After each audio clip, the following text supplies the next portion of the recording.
पहला तिमोती 2 अध्याय उसकी 15 आयत। राइट। तो भी स्त्री बच्चे जनने के द्वारा उद्धार पाएगी यदि वह संयम सहित विश्वास, प्रेम और पवित्रता में स्थिर रहे। हम्म क्या है इसमें?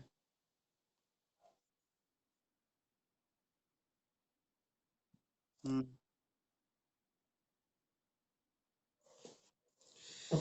वो जो श्राप है ना, श्राप, देखो मैं इसमें, हाँ एक बात आपको मैं, हाँ, प्रदत्त भूमिका की उसका, हाँ ओके, ओके। इसमें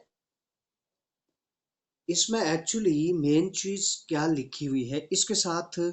15 पहला तिमोती पढ़ेंगे हम, 1 की 14 आयत भी पढ़ दो। और हमारे प्रभु का अनुग्रह उस विश्वास और प्रेम के साथ जो मसीह यीशु में है बहुतायत से हुआ। ठीक है। इसमें जो टिप्पणी दी गई हुई है, पौलुस के द्वारा टिप्पणी दी गई हुई है, इसका मतलब क्या लिखा है?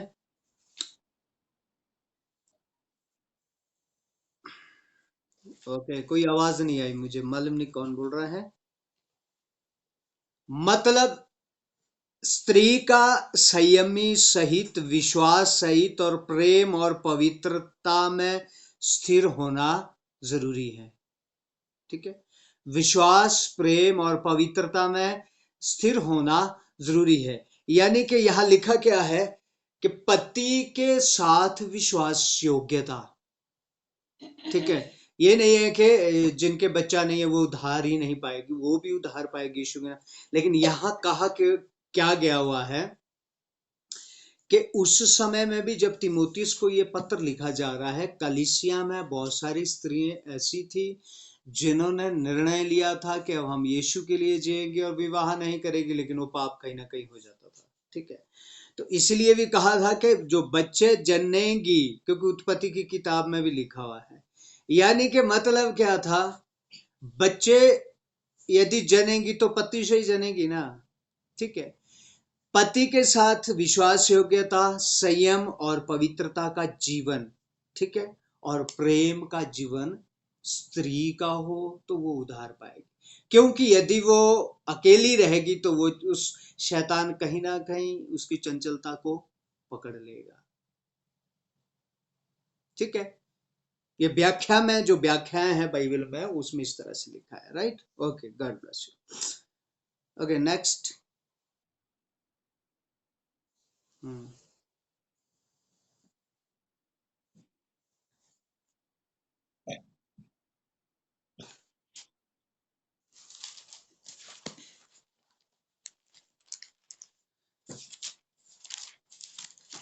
कुलुस्सियों 3 का 16 जी पढ़िए। मसीह के वचन को अपने हृदय में अधिकाई से बसने दो और सिद्ध ज्ञान सहित एक दूसरे को सिखाओ और चिताओ और अपने अपने मन में अनुग्रह के साथ परमेश्वर के लिए भजन और स्तुतिगान और आत्मिक गीत गाओ। जी बिल्कुल।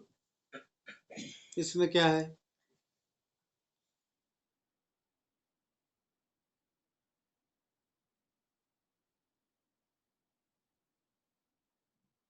हाँ।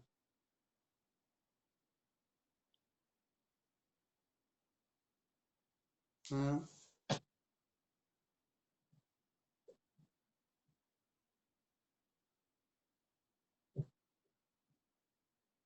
हम्म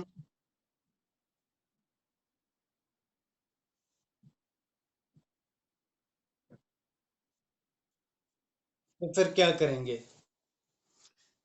परमेश्वर ने इसराइलियों को छोड़ दिया। ठीक है। जब उन्होंने चलना ना चाहा तो परमेश्वर ने इसराइलियों को छोड़ दिया और अन्य जातियों को मौका दे दिया। ठीक है। आज भी वो परमेश्वर ऐसा ही करता है। ठीक है। तो हाल पे छोड़ देना चाहिए। हाल पे छोड़, लेकिन सिखाना तब है जब हम चल रहे हैं। नहीं चल रहे तो सिखाना नहीं। क्योंकि कुछ एक बातें मेरे कान में आई थी कि पता नहीं कौन क्या है नीचे, कौन क्या कर रहा मुझे मालूम नहीं है, लेकिन किसी ने मुझे बोला कि टॉर्चर किया जाता है, प्रार्थना नहीं करते हैं, वचन नहीं पढ़ते हैं। बोले प्रार्थना तो हम करते हैं, अब किसी को दिखा के थोड़ी कर, कौन टॉर्चर कर रहा है, किसको कर रहा है वो मुझे मालूम नहीं है, लेकिन मेरे कान में ये बात आई है। ठीक है, बोलते अपने जीवन सही नहीं है, तो ये इसीलिए सिखाने से अच्छा है दिखाना। सिखाने से अच्छा क्या है? दिखाना। दिखाओ, सिखाओ नहीं, दिखाओ। ठीक है, और जो दिखाएगा वो नेचुरल सी बात है कि दूसरे को वो दिखेगा, और वो पक्का दिखेगा, है ना। इसीलिए वही तो हम सीख रहे हैं ना अभी कुछ दिन से, यीशु को दिखाने वाले बनना है, सिखाने वाले नहीं। दिखाने वाले बनना है कि यीशु हमारे जीवन से दूसरों को दिखे। और जब अधिकाई से वचन बसता जाएगा, अधिकाई से वचन हमारे हृदय में काम करता जाएगा, तो होता क्या जाएगा?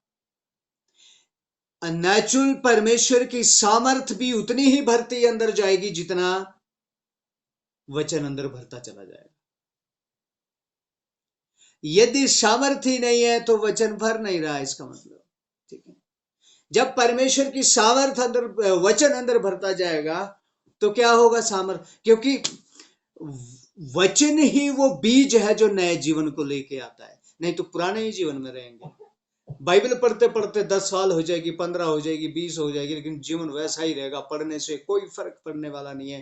बीज को भूमि के ऊपर रखोगे, बीज को स्टोर में कहीं रखोगे कि लिफाफे में बंद के बीजेंगे बीजेंगे इसको, तो वो फल नहीं लाएगा। वो बीज तब फल लाएगा जब गहरी भूमि में जाएगा, मिट्टी में जाएगा, यानी हृदय में जाएगा, तो वो फल लाएगा। यदि बदलता नहीं है जीवन। जी।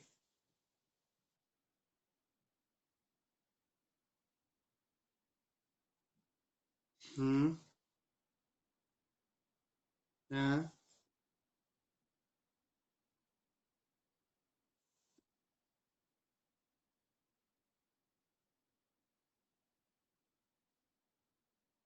हाँ।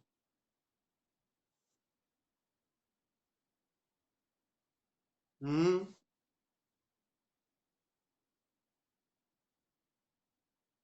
जी जी बिल्कुल।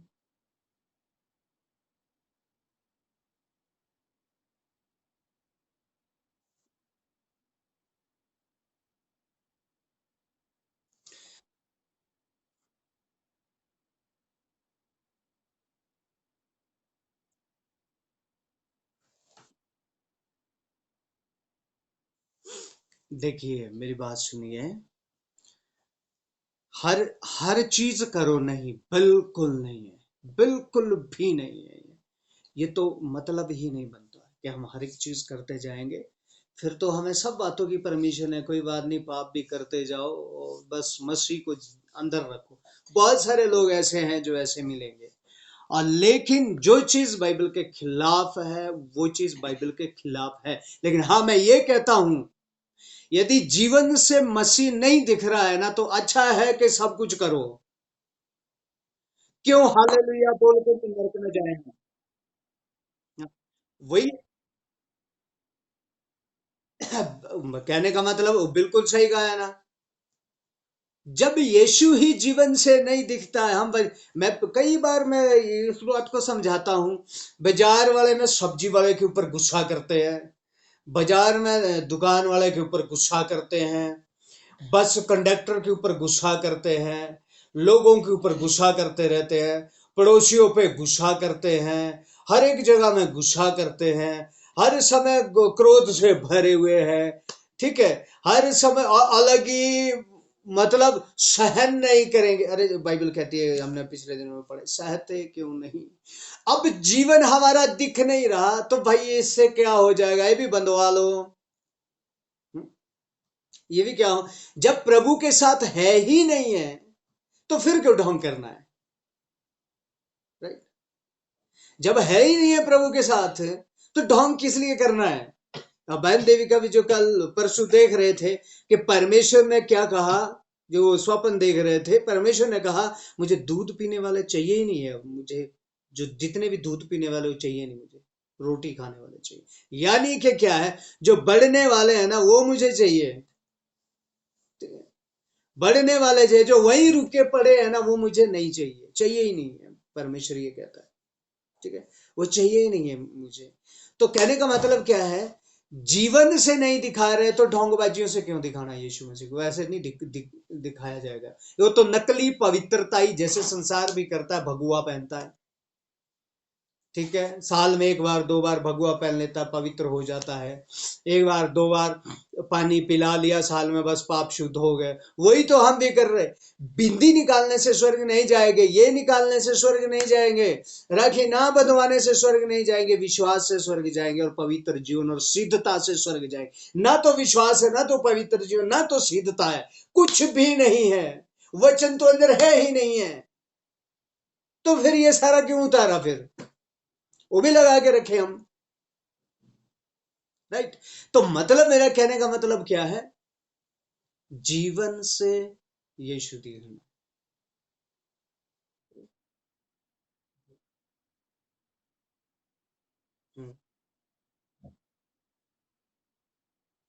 जी वो ये है। जी इसीलिए अपने जीवन में परमेश्वर को लेके आओ।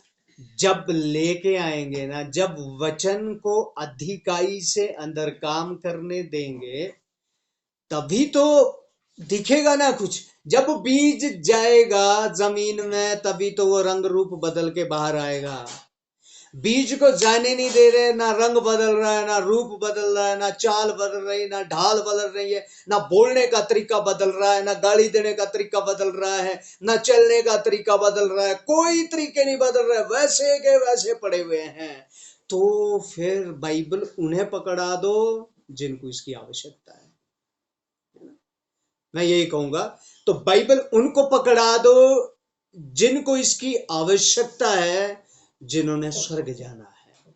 ठीक है, क्योंकि वचन में क्या लिखा है, नाश होने वालों के लिए तो ये कथा है सिर्फ एक, लेकिन जीवन पाने वालों के लिए परमेश्वर का सामर्थ्य वचन है। ठीक है, नाश होने वालों के लिए तो सिर्फ कथा है, जीवन पाने वालों के लिए एक सामर्थ्य वचन। हालेलुया। ओके। प्रभु का।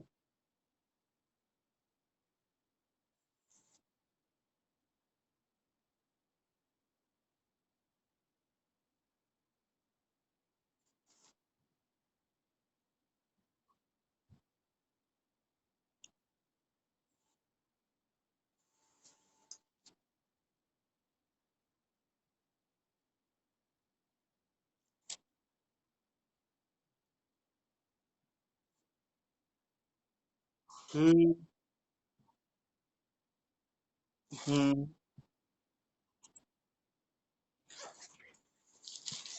एक्चुअली बहन, ये बहुत गहरी एक बात है। ठीक है, ये बहुत गहराई में जाने वाली बात है। सो चलिए हम फिर भी इसको हम थोड़ा सा सीखेंगे। पहला पत्रस 3 अध्याय में अभी आइए फिलहाल के लिए। ओके, इसकी 3 की 1-2 आयत हम पहले पढ़ेंगे।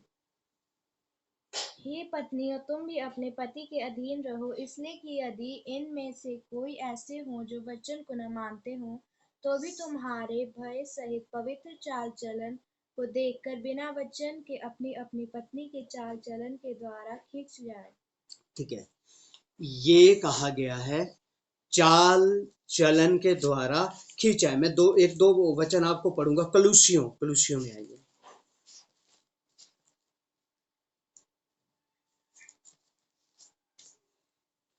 ओके, कलुसियों उसका अ,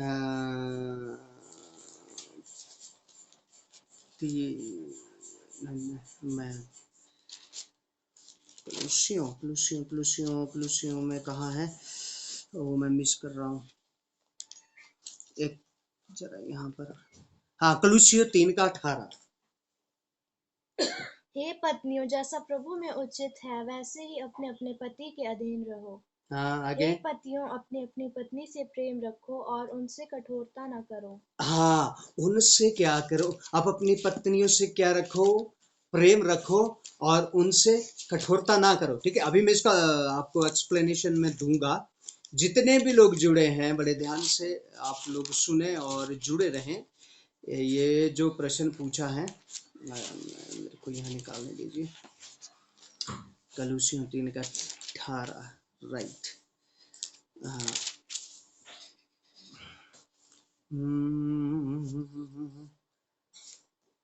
और 4:1 भी पढ़ दो। हे स्वामियों, अपने अपने दासों के साथ न्याय और ठीक ठीक व्यवहार करो, यह समझकर कि स्वर्ग में तुम्हारा भी एक स्वामी है। Okay right. और इसके साथ साथ 3:18 इसके साथ अफिसियों 5:22 पढ़िए, क्योंकि उससे मैंने तुम्हारे पास इसीलिए भेजा है कि तुम हमारी दशा को जानो और वह तुम्हारे मनों को शांति दे। 6:9 तो है नहीं है ना। अफिसियों 6:9 ये अभी कौन सा पढ़ा बेटे तूने? हाँ 5:22 हे पर। पत्नियों, अपने अपने पति के ऐसे अधीन रहो जैसे प्रभु के। हाँ आगे आगे आगे 23। क्योंकि पति पत्नी का सिर है, जैसे कि मसीह कलीसिया का सिर है और स्वयं ही देह का उद्धार करता है। ओके 6:9 हे स्वामियों, तुम भी धमकियां देना छोड़कर अपने उनके साथ वैसे ही व्यवहार करो, क्योंकि तुम जानते हो कि उनका और तुम्हारा दोनों का स्वामी स्वर्ग में है और वह किसी का पक्ष नहीं करता। राइट ठीक है। अभी सारे वचन नहीं मैं जाऊंगा, क्योंकि सारे वचन हमने पिछले दिनों में सीखे हुए हैं, तो सारे वचनों में मैं नहीं जाऊंगा क्योंकि वचन इसमें बहुत ज्यादा है, बहुत है। लेकिन मैं एक वचन मैं पढ़ना चाहता था। एक वचन में लिखा है क्योंकि स्त्री पुरुष के लिए बनाई गई है, पुरुष स्त्री के लिए नहीं बनाया गया। ठीक है, स्त्री पुरुष के लिए बनाई गई है, पुरुष स्त्री के लिए नहीं बनाया गया है। अब ये बात क्या है, देखिए अभी जो हमने यहाँ तुलसी में जैसे प्रभु के अधीन वैसे पति के अधीन, और देखो और क्या लिखा है, क्योंकि पुरुष को परमेश्वर की स्वरूप और समानता में बनाया गया, स्त्री को पुरुष की स्वरूप और समानता में बनाया गया। इसमें बहुत गहरे देखिए, जो परमेश्वर है ना, परमेश्वर की जगह तो परमेश्वर की है। परमेश्वर की जगह पति को, पत्नी को, बच्चों को किसी को नहीं मिल सकती, ये ध्यान रखना। ठीक है, जो जगह परमेश्वर की है वो परमेश्वर की है। जहां परमेश्वर ने रहना है ना, वहां परमेश्वर ने रहना है। ठीक है, वो ना पति को मिल सकती है, वो ना पत्नी को जगह मिल सकती है, वो किसी को जगह नहीं मिल सकती है, क्योंकि वो परमेश्वर की जगह है। और फिर मैं आपको बता दूं, परमेश्वर के सामने जब हम स्वर्ग में जाएंगे ना, स्वर्ग में जाएंगे, वहां कोई किसी का पति नहीं है, वहां कोई किसी की पत्नी नहीं है, ना ही वहां शादी है ना ब्याह, ना ही तो वहां मेल फीमेल जेंडर है। समझ आ रहा है? मेल फीमेल जेंडर नहीं है वहां पर, है ना। तो वहां सिर्फ मेल हो, जो स्त्री जो मेरी पत्नी है ना, मेरी पत्नी। अब ये यहाँ क्या लगता है, स्त्रीलिंग, लेकिन वहां स्त्रीलिंग नहीं लगेगा, स्वर्ग में पुल्लिंग ही है ये भी। तो जितनी बहनें यहाँ पर बैठी है हमारे, सारे वहां पर स्त्रीलिंग कोई नहीं है, वहां पुल्लिंग है सब। ठीक है, स्त्री है नहीं है स्वर्ग में, सब पुल्लिंग है। जब यहां से चले जाएंगे ना तो वहां, लेकिन स्वर्ग के हिसाब से परमेश्वर जैसे मुझे देख रहा है वैसे मेरी वाइफ को देख रहा है, राइट। क्योंकि उसके अंदर परमेश्वर का आत्मा, मेरे अंदर भी परमेश्वर का आत्मा। लेकिन अब पृथ्वी के अनुसार परमेश्वर का क्या, यहां वचन में जो परमेश्वर इतनी बार बता रहा, इतनी बात इसने कह दी, कई इतनी जगह हमने देख लिया है। यह कहने का मतलब क्या है? कहने का मतलब है अधीनता, अधीनता। ठीक है, समझ आ रहा है ना? कहने का मतलब क्या है? अधीनता। यानी कि जैसे कलीसिया को यीशु के अधीन में रहना है ना, वैसे पत्नी को पति के अधीन में रहना है, राइट। सुनना थोड़ा ध्यान से, ठीक है। वैसे पत्नी को पति के अधीन में रहना है। और आगे क्या लिखा है? और तुम भी पतियों क्या लिखा है? तुम भी पतियों, जैसे यीशु ने कलीसिया से प्यार किया वैसे ही पत्नी से भी क्या करना है? प्यार करना है। और फिर क्या करना है? उसको एक ऐसी तेजस्वी कलीसिया बना के खड़ा करना है जिसमें ना कोई झुर्री हो, ना कोई कलंक। इसका मतलब पहले बदलना किसका बनता है? फिर पति का कि पत्नी का? बताइए, बदलना किसका बनता है पहले? फिर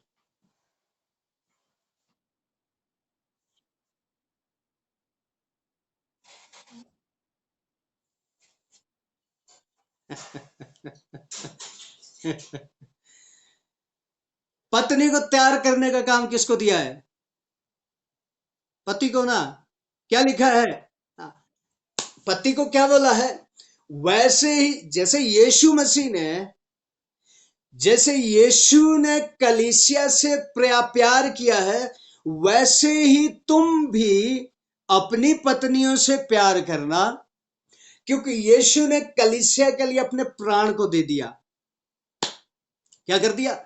यीशु ने कलीसिया के लिए क्या कर दिया?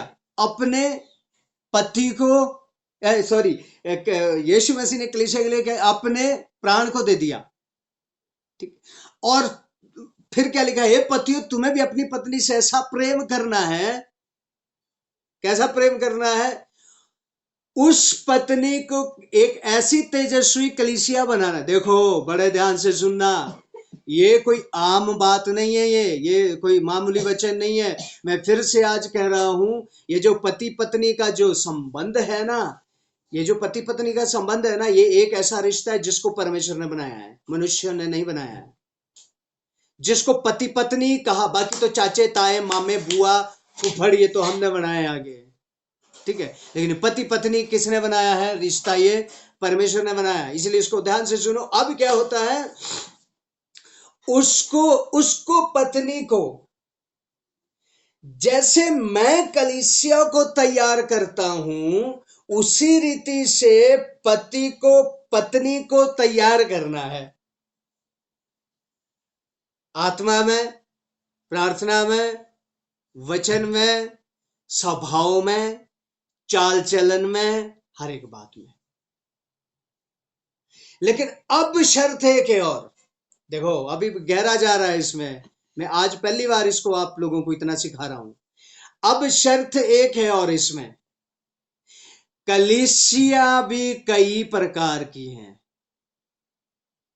समझ आ रहा है? सब लोग ध्यान से सुन रहे? ध्यान इधर है। पति पत्नी का रिश्ता कैसा बना दिया? यीशु मसीह और कलीसिया का, राइट। पति पत्नी का रिश्ता कैसा बना दिया? यीशु मसीह और कलीसिया का। अब कलीसिया भी कई प्रकार की हैं। अब कुछ कलीसिया ऐसी हैं। कलीसिया कौन है? हम लोग। कलीसिया कौन है? हम लोग। तो कुछ कलीसिया ऐसी है जो बदलना नहीं चाहती, परमेश्वर के अधीनता में नहीं रहना चाहती। इसीलिए लिखा है ना, तिमोथियस की पत्री 4 अध्याय, अपने कानों की खुजली के कारण वो अपने लिए शिक्षक ढूंढेगी। क्या करेगी वो? अपने कानों की खुजली के कारण वो अपने लिए क्या ढूंढेगी? शिक्षक ढूंढेगी। यानी उसको जैसा पसंद है, उसको ऐसा पास्टर चाहिए, जैसा उनको पसंद आता है वैसा पास्टर चाहिए उनको, ठीक है। जहां कठोर वचन हो गया, उनको वो नहीं चाहिए। तो अब पति पत्नी का रिश्ता भी कैसा है? कलीसिया और यीशु मसीह का। अब पति का काम है उसको सिखाना, उसको जैसे यीशु मसीह अपने लिए कलीसिया तैयार करता है पवित्र और सिद्ध, उसने पत्नी को भी कैसे बनाना है? पवित्र और सिद्ध। लेकिन अब शर्त एक है, क्या वो कलीसिया यीशु के अधीन में है, या क्या वो पत्नी पति की अधीनता में है? यदि पति कहना या पति बोलेगा नहीं नहीं वहां नहीं, तुझे बड़ा पता क्यों नहीं जाना वहां, मैंने तो जाना है। इसका मतलब क्या? तू नहीं जाना चाहिए, मेरे को इधर रोकेगा उधर। मतलब अब जो ऐसा बोलेगी पत्नी तो वो उसको सिद्ध नहीं बना सकता। और ऐसा बोलेगी यदि ये कलीसिया यीशु को बोलेगी ना तो वचन में तो लिखा है, कहीं कुछ लिखा है वचन में, अब जरूरी थोड़ी है ये सारी बातों को हमने मानना, नहीं नहीं नहीं, ये ऐसा तो करना पड़ता है समाज के लिए, समाज के अंदर रहने के लिए ऐसा भी करना पड़ता है, हमें सब कुछ चलता है, कोई दिक्कत नहीं, तो कहां से वो कलीसिया सिद्ध बन जाएगी? वो कलीसिया कभी भी सिद्ध नहीं बन सकती। राइट? अब इसका मतलब अब क्या है? मतलब क्या है? अब जिनके पति विश्वास में नहीं है, तो पत्रस में 3 अध्याय में हमने क्या पढ़ा? वहां पत्नी को परमेश्वर के वचन में गहरा होकर अपने चाल चलन के द्वारा उनको खींचना। लेकिन आज से पत्नी ऐसा मत बोले, मैं क्यों सुधरू, ये तो काम तेरा था, हमने वचन में आज सीखा ये तो काम तेरा था, तू सुधार नहीं। और परमेश्वर के सामने ये बहाना नहीं चलेगा। यदि वचन आज ने सुना तो सुधरना पड़ेगा। ठीक है, अब ये भी नहीं कह सकते कि ये काम तेरा था। लेकिन जो पति पत्नी दोनों विश्वासी हैं, उनमें से मैं समझाऊंगा, हे पतियों, जैसे यीशु ने कलीसिया को तैयार किया वैसे पत्नी को तैयार करो। लेकिन पत्नी भी तैयार तब होगी यदि वो अधीनता में है, यदि वो अधीनता में है, यदि बात मानती नहीं मानेगी तो वो तैयार नहीं कर सकता। उषा बहन, समझ आया? परमेश्वर की जगह परमेश्वर की है। ठीक है, इसका मतलब ये नहीं कि सुबह उठ के हम पति से प्रार्थना करना शुरू कर दे। प्रार्थना तो परमेश्वर से ही करनी पड़ती है। जो जगह परमेश्वर के लिए वो परमेश्वर के ही लिए है। लेकिन पति के लिए क्या लिखा है? अधीनता। ये एक उदाहरण दिया गया कलीसिया का और यीशु मसीह का पति पत्नी के जीवन के लिए, कि किस तरह से पति पत्नी का जीवन चल सकता है। और दूसरा क्या कहा गया हुआ है? पति पत्नी दोनों मिलकर जीवन का मूल है, जीवन के वरदान के वारिस। ये बड़ी गहरी बात है, ये पति पत्नी के जीवन की, जीवन के वरदान के वारिस। यानी क्या है? यीशु भी जीवन देता है, पति पत्नी भी एक जीवन को तैयार करते हैं। ठीक है, और ये सिर्फ पति पत्नी कर सकते हैं। ठीक है, सो बहुत सारी बातें हैं, ये जीवन में भी बहुत सारी बातें हैं। ठीक है, अभी आपको समझ आया? ये साथ उठा के, right? Okay, God bless you. प्रभु बहुत बहुत आशीष दे। और आज का हमारा समय अभी खत्म हो चुका है, अभी हम प्रश्न नहीं ले सकते और कल हम बाकी प्रश्नों को लेंगे। सो इसीलिए प्रभु के लोगों, ओ वो मुझसे मिस हो गया मेरे दिमाग से। आप ऐसा करना, मेरे पर्सनल व्हाट्सएप में वो वचन भेज दीजिएगा। ठीक है, मेरे वो दिमाग में ही नहीं रहा। ठीक है, सो इसीलिए प्रभु के लोगों, हे पतियों, हे पत्नियों, इस बात को बड़े ध्यान से समझ ले। ठीक है, हमारा जीवन पृथ्वी पर तो नाजुक है ही है, लेकिन स्वर्ग के लिए भी बहुत नाजुक है। ठीक है, थोड़ा सा अनबैलेंस हो जाएगा तो स्वर्ग नहीं जाएंगे। ठीक है, और ये एक बड़ा ये युद्ध है, ये बड़ा युद्ध है एक, जिस तरह से कलीसिया शैतान, और जिस तरह से कलीसिया शैतान यीशु मसीह, इसके बीच में जो एक युद्ध है, वो युद्ध है पति पत्नी का। इसीलिए शैतान भी चाहता क्या है? पति पत्नी में फूट कर दो, पति पत्नी में फूट कर दो, क्योंकि इस फूट की वजह से ही, इस फूट की वजह से ही कई लोग पाप में डूब सकते हैं। ठीक है, हालेलुया। सो कई लोग पाप में डूब सकते हैं। इसीलिए शैतान की योजना भी क्या रहती है? ये जो जीवन के वरदान के वारिस है, इनको अलग करो। अब मैं कहता हूं, बड़े संयम के साथ चलो। यहां लिखा है ना, जो अभी हमने पढ़ा था, स्त्री को बड़ा संयमी, पवित्र और प्रेम करने वाला होना है। कैसा? संयमी, पवित्र और प्रेम करने वाला होना चाहिए, और धीरजवंत होना चाहिए। जो भी परिवार की बातें होती है, जितनी भी मिसअंडरस्टैंडिंग होती है, ये समझ लेना, उसी समय समझ लेना, शैतान की बड़ी योजना है। शैतान की ये योजना है कि हमारे इस संबंध को खत्म करना चाहता है या हमारे बीच में तनाव रखना चाहता है ताकि हम परमेश्वर की ओर मन ना लगा सके। लेकिन हम ना करना क्या है, एक मन होकर परमेश्वर के साथ रहना है। हालेलुया।